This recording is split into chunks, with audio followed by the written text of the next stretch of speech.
इस गाय के बछड़े का मुंह इसलिए बांध दिया गया है कि कहीं ये अपनी ही माँ का दूध ना पी ले, और इस तरह से जब वो अपनी माँ का दूध नहीं पिएगा तो उस गाय का दूध बच जाएगा और उसे इंसान निकालकर खुद पिएगा। सोचिए कितना दुख और पीड़ा है इस बछड़े की जिंदगी में। और यह तो कुछ भी नहीं है, इसी तरह इसका डेली एक एक दिन निकलता है और जब तक गाय दूध देती है तब तक इसी तरह इस बछड़े को रखा जाता है।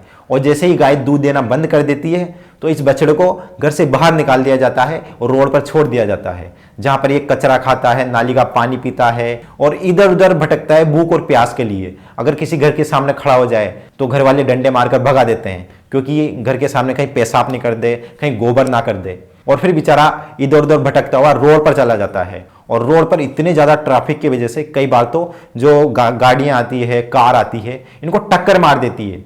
इससे कई बार ये मर जाते हैं। इस तरह की जिंदगी होती है एक बछड़े की। आप सोच कर देखिए, पहले के टाइम की मैं बात करूं तो पहले तो जो बछड़े थे वो खेती में यूज कर लिए जाते थे, क्योंकि जैसे ही गाय का बछड़ा हुआ तो जब तक गाय दूध देती थी तब तक उसे अच्छे से रखा जाता था, उसे दूध भी पिलाया जाता था। क्योंकि अगर वो कमजोर हो गया तो फ्यूचर में जब वो खेती के लिए इस्तेमाल किया जाएगा तो दिक्कतें आएगी। इसलिए बचपन से ही उसे अच्छे से रखा जाता था, उसे भरपेट माँ का दूध पिलाया जाता था। और जब वो बड़ा हो जाता था तो घर से बाहर नहीं निकालते थे, उसको खेतों में इस्तेमाल के लिए तैयार किया जाता था, अच्छे से खिलाया पिलाया जाता था और इस तरह उसके जरिए खेती की जाती थी। लेकिन आज तो ट्रैक्टर आ गए तो उनकी जरूरत ही नहीं है।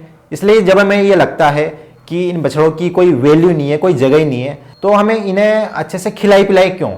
ठीक है, इनके जरिए गाय का दूध आएगा तो हम इनको तब तक रख लेते हैं जब तक गाय दूध देगी, उसके बाद में इनको भगा देंगे। तो यही हम करने लग गए। तो इस वजह से इतनी बुरी हालत आज हो गई कि आप अगर आज बाहर निकलकर रोड पर देखें तो आपको खुद रोड पर कई सारे बछड़े बैठे हुए मिल जाएंगे। तो जब भी रोड पर बैठे इन बछड़ों को देखकर आपके माइंड में भी एक क्वेश्चन आता है कि ये कहाँ से आए हैं, तो समझ लीजिए कि ये उन्हीं जगह से आए हैं जहां से आपका दूध आता है, यानी कि डेयरी फार्म या फिर कोई गाय पालने वाले जो गोपालक हैं उनके घरों से इन बछड़ों को निकाल दिया गया है, क्योंकि अब ये किसी काम के नहीं है।